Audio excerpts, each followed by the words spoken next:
नमस्कार साथियों, मैं हरिओम पांडे एक बार फिर अपने चैनल सारा लर्निंग पॉइंट पर आप सभी का स्वागत करता हूं।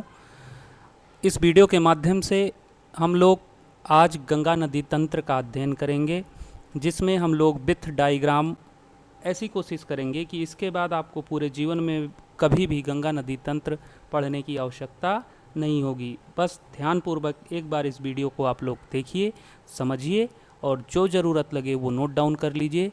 मैं दावा करता हूं कि इसके बाद आपको कभी गंगा नदी तंत्र से कोई क्वेश्चन आप गलत नहीं करेंगे। आइए शुरू करते हैं गंगा रिवर सिस्टम को। हम लोग आज पढ़ने वाले हैं गंगा रिवर सिस्टम। हम सभी लोग जानते हैं गंगा भारत की बहुत ही पवित्र नदी है, और यह आप सभी लोग एक पॉइंट जान लीजिए कि जो ये गंगा रिवर है ये भारत की एक नदी है, लेकिन यह एक अंतर्राष्ट्रीय नदी है। आज हम लोग इस वीडियो के माध्यम से गंगा नदी को ना पढ़ के गंगा नदी तंत्र को पढ़ेंगे। तंत्र से मतलब है गंगा और उसकी सहायक नदियाँ।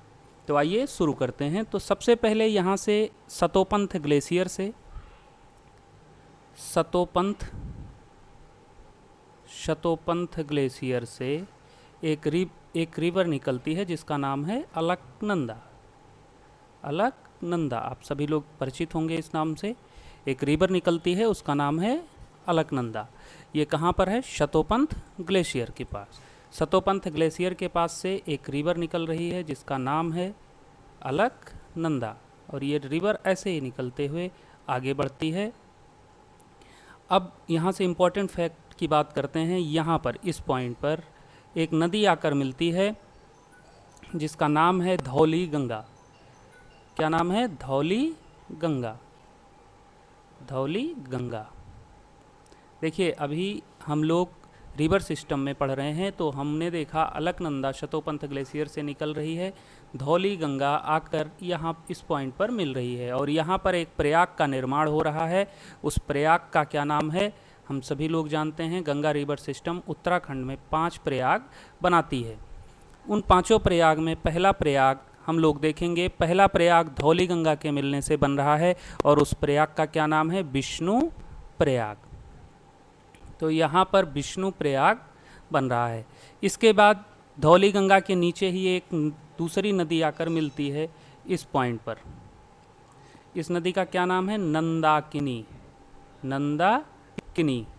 नंदाकिनी नदी आकर जब अलकनंदा से मिलती है तो कौन से प्रयाग का निर्माण होता है? तो नंदाकिनी जब आकर मिलेगी धौली गंगा से तो निर्माण होगा नंद प्रयाग का। किस प्रयाग का निर्माण होगा? नंद प्रयाग का। यहाँ पर कौन सा प्रयाग बनेगा? नंद प्रयाग। पॉइंट ध्यान रखिएगा, अभी इसको अलग से हम लोग नोट डाउन कर लेंगे एक सीरियल से। बस आप नदियों का नाम ध्यान रखिए। धौली गंगा आकर जब मिलती है तो विष्णु प्रयाग बन रहा है। इसके बाद नंदाकिनी आकर मिलती है तो नंद प्रयाग बन रहा है यहाँ पर।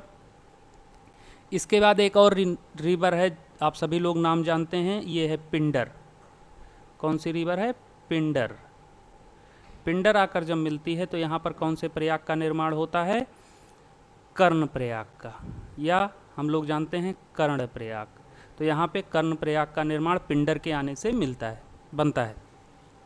अगर हम अलकनंदा में थोड़ा सा और आगे बढ़ें, अलकनंदा रिवर जब आगे बढ़ते हुए पहाड़ों से निकलते हुए आगे बढ़ती है तो केदारनाथ धाम यहाँ पर पड़ रहा है। केदारनाथ धाम से एक नदी निकल के आती है, और उस नदी का नाम बहुत ही अच्छा है। उस नदी का नाम क्या है? मंदाकिनी नदी जब आकर अलकनंदा से मिलती है तो यहाँ पर भी एक प्रयाग का निर्माण होता है, और उस प्रयाग का क्या नाम है? रुद्र प्रयाग। पॉइंट ध्यान रखिएगा, हमने 4 प्रयाग पढ़ लिए हैं, 5वां प्रयाग बचा है। तो यहाँ से एक ग्लेशियर से, यहाँ एक ग्लेशियर है गंगोत्री ग्लेशियर। ये केदारनाथ से मंदाकिनी आई, रुद्रप्रयाग बना। गंगोत्री ग्लेशियर से भागीरथी नदी निकलकर जब आकर अलकनंदा से मिलती है इस पॉइंट पर, तो यहाँ पर एक प्रयाग का निर्माण होता है, और उस प्रयाग को हम लोग जानते हैं किस नाम से? देव प्रयाग। देखिए, आपके 5 प्रयाग यहाँ क्लियर हो चुके हैं। आपके पांचों प्रयाग यहाँ क्लियर हो चुके हैं। और आप सभी लोगों ने देखा ये नदी कौन सी है, भागीरथी। भागीरथी कहाँ से आ रही है, गंगोत्री ग्लेशियर से। देखिए एक एक पॉइंट ध्यान से समझ लीजिए, इसके बाद आपको बिल्कुल भी कुछ करने की ज़रूरत नहीं है, बस सेम टू सेम ऐसे आप अपनी कॉपी में ड्रा कर लीजिएगा। जब भी ज़रूरत लगे एक बार देख लीजिए। यहाँ भागीरथी से एक इम्पॉर्टेंट पॉइंट आपको बता देते हैं। यहाँ भागीरथी में एक नदी यहाँ से निकल के आकर मिलती है, इसका नाम है भीलांगना, भीलांगना नदी। और जहाँ ये दोनों मिलते हैं यहीं पर इंडिया का बहुत ही इम्पोर्टेंट डैम बनाया गया है जिसका नाम है टिहरी डैम। कौन सा, टिहरी। ये भी पॉइंट ध्यान रखिएगा, इम्पोर्टेंट है। तो हमने 5 प्रयाग पढ़े, वो पांचों प्रयाग कौन कौन से हैं। सबसे पहले विष्णु प्रयाग हमने देखा, 1 नंबर पे विष्णु प्रयाग। विष्णु प्रयाग के बाद हमने देखा नंद प्रयाग। देखिए धौली गंगा से एक हम इधर नोट डाउन ही कर लेते हैं क्या करना है। विष्णु प्रयाग, विष्णु प्रयाग किस रिवर से, धौली गंगा से। नंदाकिनी नदी, देखिए ध्यान रखिएगा ये नंदाकिनी है और ये मंदाकिनी है। अब नंदाकिनी से नंद प्रयाग, कौन सा, नंद प्रयाग। पिंडर से कर्ण प्रयाग। अब देखिए यहाँ पर ये जो मंदाकिनी रिवर है, मंदाकिनी रिवर के मिलने से रुद्रप्रयाग और भागीरथी रिवर के मिलने से देवप्रयाग। और इसी के बाद देवप्रयाग के बाद गंगा का नाम क्या हो जाता है, पॉइंट ध्यान रखिएगा, क्वेश्चन बहुत ही इम्पोर्टेंट है ये। यहाँ ये इस पॉइंट पे, यहाँ से देवप्रयाग में ही गंगा को गंगा नाम से जाना जाने लगता है, अर्थात यहाँ से गंगा गंगा के नाम से आगे प्रवाहित होती है। तो हम लोग अब आगे बढ़ेंगे गंगा की तरफ। अब तक हमने क्या देखा, एक बार रिवाइज कर लेते हैं। अलकनंदा शतोपंथ ग्लेशियर से निकली, भागीरथी नदी गंगोत्री ग्लेशियर से निकली, यहाँ है गंगोत्री ग्लेशियर। गंगोत्री से निकली भागीरथी, अलकनंदा निकली शतोपंथ ग्लेशियर से। अलकनंदा में ही धौली गंगा आकर मिलती है तो विष्णु प्रयाग बनता है, नंदाकिनी आके मिलती है तो नंद प्रयाग बनता है, पिंडर आके मिलती है तो कर्ण प्रयाग बनता है, और मंदाकिनी जो कि केदारनाथ से होके आती है। यहाँ ध्यान रखिएगा, पेपर में आपसे क्वेश्चन ये भी पूछा जा सकता है कि केदारनाथ से गंगा की कौन सी सहायक नदी आकर गंगा में मिलती है, तो केदारनाथ से मंदाकिनी नदी आकर मिलती है और वहाँ पर किस प्रयाग का निर्माण होता है, तो रुद्र प्रयाग का निर्माण होता है। और फिर आगे गंगोत्री ग्लेशियर से एक नदी जिसका नाम भागीरथी है आकर देवप्रयाग जब अलकनंदा से मिलती है तो वहाँ पर क्या निर्माण होता है, तो वहाँ पर देवप्रयाग का निर्माण होता है। और देवप्रयाग के बाद से ही गंगा को हम लोग गंगा के नाम से बोलने लगते हैं। भागीरथी से इम्पोर्टेंट क्वेश्चन, भागीरथी गंगा की सहायक नदी है, लेकिन भागीरथी की एक सहायक नदी जो कि भीलांगना है, जहाँ पर आकर भागीरथी और भीलांगना मिलते हैं वहीं पर भारत का बहुत ही अच्छा डैम टिहरी डैम बनाया गया है। बढ़ते हैं गंगा में आगे की तरफ। गंगा इसके बाद ऋषिकेश होते हुए, गंगा देवप्रयाग के बाद ऋषिकेश। अब यहाँ एक पॉइंट और ध्यान रख लीजिएगा, ये सारे प्रयाग जो हैं, ये पांचों प्रयाग, ये 5 प्रयाग जो हैं ये कहाँ हैं, ये पांचों प्रयाग हैं यूके में। यूके अर्थात यूनाइटेड किंगडम नहीं, उत्तराखंड। पॉइंट ध्यान रखिएगा। तो गंगा पांचों प्रयागों का, पंच प्रयाग का निर्माण कहाँ करती है, उत्तराखंड में। ठीक, आगे बढ़ते हैं। आगे हम बात करेंगे, यहाँ ऋषिकेश के बाद गंगा पहुँचती है हरिद्वार। गंगा कहाँ पहुँच गई, हरिद्वार। एक और इम्पोर्टेंट क्वेश्चन आपके लिए आ गया, हरिद्वार, ये पॉइंट है हरिद्वार का। हरिद्वार से क्या इम्पोर्टेंट पॉइंट आप लोगों के लिए आया क्वेश्चन की पेपर के लिए, कि हरिद्वार से ही गंगा कहाँ प्रवेश करती है, मैदानी भागों में। मैदानी भागों में गंगा प्रवेश की। ठीक, कहाँ से, हरिद्वार से। देवप्रयाग के बाद गंगा गंगा कहलाई, हरिद्वार से गंगा मैदानी भागों में प्रवेश करती है। और यहीं पर हरिद्वार में एक नहर बनाई गई है जिसको हम लोग ऊपरी गंगा नहर के नाम से जानते हैं। ऊपरी गंगा नहर हो गई। इसके बाद यूपी में बिजनौर से गंगा प्रवेश की और यहाँ पर गंगा का नाम क्या हो गया, मध्य गंगा का नाम गंगा ही है। यहाँ पर मध्य नहर का निर्माण, मध्य गंगा नहर का निर्माण किया गया है। ये क्वेश्चन मैं इसलिए आपको बता रहा हूँ, ऐसा नहीं है कि आप के लिए ये इम्पोर्टेंट है, मैं इसलिए बता रहा हूँ चूँकि ये 3 नहरें गंगा से निकाली गई हैं, जिन्हें ऊपरी गंगा नहर, मध्य गंगा नहर और निम्न गंगा नहर के नाम से जानते हैं। तो यहाँ पर एक पॉइंट है नरौरा, नरौरा से निम्न गंगा नहर निकाली गई है। इतना पॉइंट आप लोगों को क्लियर हो गया होगा। 3 नहरों की हमने बात कर ली गंगा से संबंधित, जो कि इम्पोर्टेंट हैं, और हमने 5 प्रयागों की बात कर ली। भागीरथी को देख लिया, गंगा गंगा कहाँ से हुई देख लिया, हरिद्वार देख लिया हमने, मैदानी भागों में हरिद्वार से प्रवेश करती है। अब बात करते हैं आगे की। आगे की बात करेंगे हम कि गंगा, इसके बाद अब यूपी में घुसते ही गंगा लेती है टर्न। टर्न कैसे लेगी? ऐसे। अब गंगा पश्चिम से पूरब जा रही है। अब यहाँ ध्यान रखिएगा, एक एक नदी हम देखेंगे। यहाँ पर एक नदी रामगंगा कन्नौज में आके मिलती है। क्या नाम है इसका? राम गंगा, कन्नौज में आके मिल गई। अब आगे बढ़ते हुए कन्नौज के बाद यहाँ पर एक पॉइंट पड़ता है, आप सभी लोगों के लिए इम्पोर्टेंट पॉइंट। क्यों? क्योंकि ये भी पॉइंट इम्पोर्टेंट है। यहाँ है प्रयागराज। अब प्रयागराज क्यों इम्पोर्टेंट है हम देखते हैं, क्योंकि ये भी प्रयाग है, प्रयागराज है, ठीक है। यहाँ गंगा की सबसे बड़ी सहायक नदी, जो कि यमुनेत्री ग्लेशियर उत्तराखंड से निकल के आती है, यहाँ मिलती है। अब पॉइंट ध्यान रखिएगा, गंगा की सबसे बड़ी सहायक नदी कौन सी है? यमुना। कहाँ आकर मिलती है? प्रयागराज में। आगे बढ़ते हैं। इसके बाद एक नदी गोमती है, जो कि उत्तर प्रदेश की राजधानी लखनऊ जिसके तट पर बसा हुआ है। गोमती, गोमती गाजीपुर में, कहाँ पे? गाजीपुर, गाजीपुर में आकर मिलती है। कौन सी? गोमती। और आगे बढ़ेंगे तो चौसा बिहार के पास एक नदी यहाँ से करमनाशा आती है। कौन सी नदी आती है? करमनाशा नदी। ये कहाँ मिलती है गंगा से? चौसा के पास। और आगे बढ़ेंगे तो हम लोग पहुँच गए छपरा बिहार, और छपरा बिहार में एक बहुत ही इम्पोर्टेंट नदी जो कि 2 नदियों से मिल के आती है, ये नदी है शारदा और ये है घाघरा। ये आके मिलती है छपरा बिहार में, किससे? गंगा से।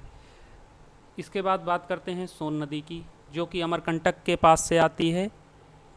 सोन नदी, सोन नदी आकर कहाँ मिलती है गंगा से? ये क्वेश्चन पेपर में आ चुका है।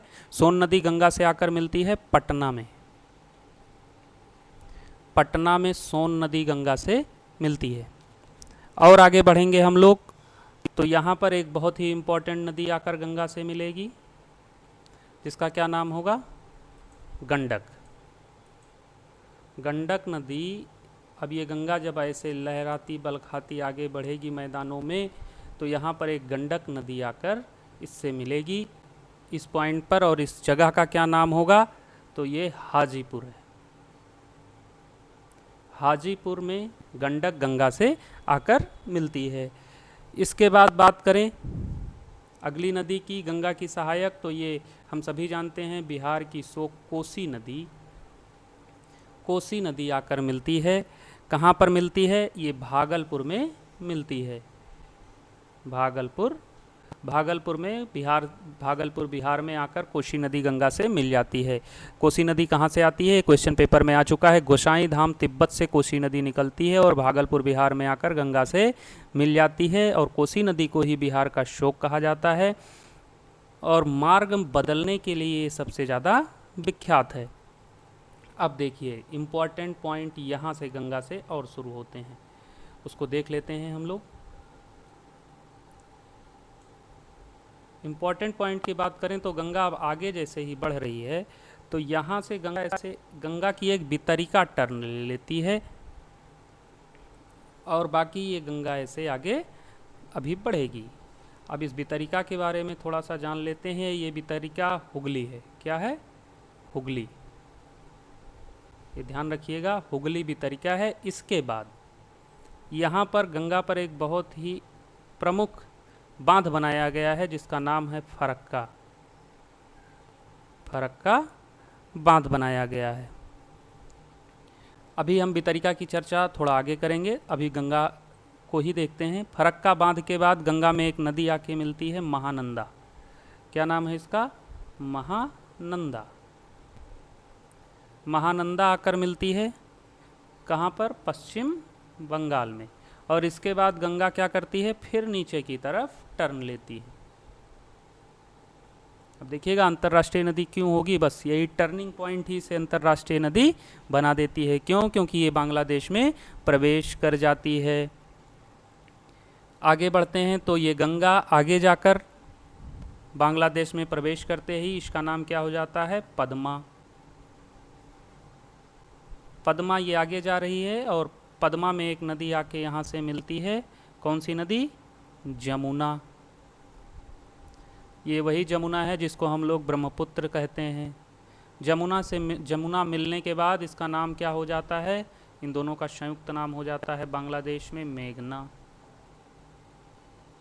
और यहीं पर ये सबसे बड़े डेल्टा का निर्माण करती हैं जिसे सुंदरबन डेल्टा कहते हैं, जिसका 1/4 भाग भारत में और 3/4 भाग बांग्लादेश में आता है। अब हम थोड़ी सी बात भितरिका की कर लेते हैं। तो ये हुगली जो कि गंगा की प्रमुख भितरिका है और ये विश्व की सबसे बड़ी विश्वासघाती नदी के रूप में जानी जाती है। ये इसमें एक नदी यहाँ आके दामोदर मिलेगी। इसके बाद ये गंगा सागर द्वीप होते हुए ये भी बंगाल की खाड़ी में जाकर गिर जाएगी। दामोदर नदी को बंगाल का शोक कहा जाता है और भारत की प्रथम नदी परियोजना दामोदर नदी घाटी परियोजना थी। इस पॉइंट को भी आप लोग ध्यान रखिएगा। अब हम कुछ बात कर लेते हैं इंपॉर्टेंट फैक्टों की जो कि गंगा नदी तंत्र से संबंधित हैं। आप सभी लोगों ने इसमें पूरे डायग्राम को देखा एक बार अच्छे से, एक बार ज़रूरत पड़ेगी तो और देख लीजिएगा वीडियो को बैक करके। थोड़ा सा इंपॉर्टेंट फैक्टों की बात कर लेते हैं हम नदी तंत्र के बारे में। तो गंगा नदी तंत्र जो है वो इंडिया का सबसे बड़ा अफवाह तंत्र है, मतलब टॉप, आप ऐसे ही समझ लीजिए, सबसे बड़ा अफवाह तंत्र गंगा का, जिसका क्षेत्रफल कितना है? 8.6 लाख स्क्वायर किलोमीटर। ठीक, कितने राज्यों से लगभग होके जाती है? 15 राज्य, 15 स्टेट से लगभग होकर जाती है। अंतर्राष्ट्रीय अफवाह तंत्र है। क्यों? इंटरनेशनल रिवर सिस्टम है गंगा, ये पॉइंट ध्यान रखिएगा। भारत का सबसे बड़ा अफवाह तंत्र है लेकिन यह अंतर्राष्ट्रीय अफवाह तंत्र भी है। क्यों? क्योंकि ये चाइना, आप देखिएगा, चाइना, नेपाल, इंडिया और बांग्लादेश तक इसका अफवाह तंत्र फैला हुआ है। फरक्का नामक स्थान पर गंगा 2 भागों में विभाजित हो जाती है। आप सभी लोगों ने देखा इस पॉइंट को, ये फरक्का है, यहाँ गंगा 2 भागों में, यहाँ भितरिका अलग हो रही है और ये बांध बना दिया गया। क्यों? क्योंकि हुगली में पानी की कमी हो रही थी और यहीं पर एक प्रमुख बंदरगाह है जिसे कलकत्ता बंदरगाह या पूर्व का लंदन कहा जाता है। इसी की आपूर्ति चलती रहे, इसी के लिए यहाँ पर ये बांध बनाया गया है। इस भी पॉइंट को आप ध्यान रखिएगा।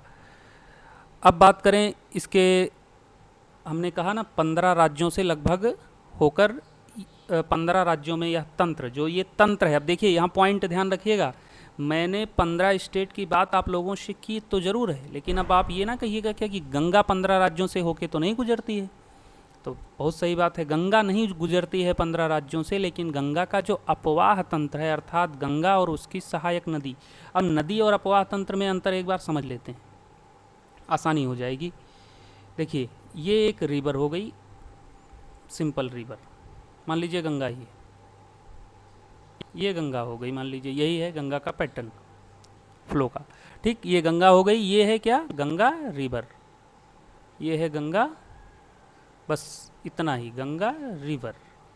अगर हम गंगा रिवर सिस्टम की बात करेंगे तो उसको भी देख लीजिए, गंगा रिवर सिस्टम की अगर हम बात करेंगे तो इसमें हम लोग क्या देखेंगे कि गंगा यहाँ से निकलती है, ऐसे फ्लो कर रही है, यहाँ जाके घूम जा रही है। यहाँ पर गंगा से धौली गंगा मिल रही है, यहाँ पे नंदाकिनी मिल रही है, यहाँ पे पिंडर मिल रही है, यहाँ से केदारनाथ से आके मंदाकिनी मिल रही है, और गंगोत्री से आके भागीरथी मिल रही है। फिर यहाँ यमुनोत्री से निकलकर प्रयागराज में यमुना मिल रही है, यहाँ पर राम गंगा मिल रही है, और आगे बढ़ेंगे गोमती मिलती है, आगे बढ़ेंगे घाघरा आकर मिलेगी, और आगे जाएंगे गंडक मिलेगी, यहीं सोन आके मिलती है। गंडक के बाद आगे बढ़ेंगे कोशी आकर मिलेगी। तो ये जो आप सिस्टम देख रहे हैं, अब देखिए इस फिगर को आप देख लीजिए, यहाँ पर महानंदा है, यहाँ से वितरिका निकल रही है, ये सारी जो आप फिगर देख रहे हैं। अब देखिए इसमें तंत्र आपने देखा ना, ये है Ganga river system, Ganga river system. तो हम क्या पढ़ रहे थे? गंगा रिवर सिस्टम को पढ़ रहे थे। अभी हमने गंगा रिवर नहीं पढ़ी है, अभी हमने ये नहीं पढ़ा है, इसकी डिटेल हमने अभी नहीं पढ़ी है कि गंगा रिवर कहाँ से क्या जा रही है, कितनी लंबाई है इसकी, क्या है, ये नहीं हमने अभी पढ़ा। अभी हमने क्या पढ़ा? गंगा रिवर सिस्टम को देखा है। हम पढ़ेंगे एक एक नदियों को। अब गंगा रिवर सिस्टम में जितनी नदियाँ आई हैं उन सारी नदियों को हम एक एक नदियों को डिस्क्राइब करेंगे। तो आप अभी अपवाह तंत्र में और नदी में अंतर समझ लिए होंगे कि रिवर सिस्टम और रिवर में डिफरेंस क्या है। तो ये पूरी आकृति जो आपको दिख रही है जाल की तरह, ये पूरा रिवर सिस्टम है। अब देख लीजिए फिगर में अंतर, ये एक रिवर है, ये सिस्टम नहीं है, और ये पूरा सिस्टम है। शायद आपका कन्फ्यूज़न क्लियर हो गया होगा। हम देखिए बहुत ही अच्छे माध्यम और अच्छी सीरीज से आप लोगों को परिचित करवा रहे हैं। पूरा प्रयास रहेगा कि आपको दोबारा कभी ज्योग्राफी नहीं पढ़ने की ज़रूरत पड़ेगी, बस आप लोग वीडियो पर लगातार बने रहिएगा। इसके बाद हमने आज गंगा रिवर सिस्टम देखा है। अब अगली वीडियो में हम लोग अभी और जो जितने रिवर सिस्टम जो हमारे प्रमुख रिवर सिस्टम बचे हुए हैं, जैसे कि सिंधु रिवर सिस्टम या ब्रह्मपुत्र रिवर सिस्टम, इन सारे रिवर सिस्टमों को समझेंगे। उसके बाद हम लोग छोटी छोटी नदियाँ या जो बड़ी, जैसे गंगा रिवर हो गया, अब गंगा रिवर के बारे में जो चीज़ें हैं वो चीज़ें हम देखेंगे। जैसे कि गंगा रिवर भारत की सबसे बड़ी नदी है, इसकी लंबाई 2525 किलोमीटर है, सबसे ज़्यादा ये उत्तर प्रदेश में बहती है, उत्तराखंड में कितना बहती है, ये सारी चीज़ों की जानकारी हम जब गंगा नदी पढ़ेंगे उसमें करेंगे। अभी आप लोगों ने इस चीज़ को समझ लिया होगा। एक बार आप लोग वीडियो को प्रीवियस करके रिवाइज कर लीजिएगा, नोट डाउन कर लीजिएगा, बहुत ही इंपॉर्टेंट फैक्ट आप लोगों के लिए इसमें है। अच्छा लगा हो तो लाइक कर दीजिएगा और अपने दोस्तों को शेयर ज़रूर कर दीजिएगा, जिससे उनका भी फ़ायदा होता रहे और आप तो फ़ायदा ले ही रहे हैं। ठीक है, मिलते हैं अगली वीडियो में, तब तक के लिए जय हिंद, जय भारत।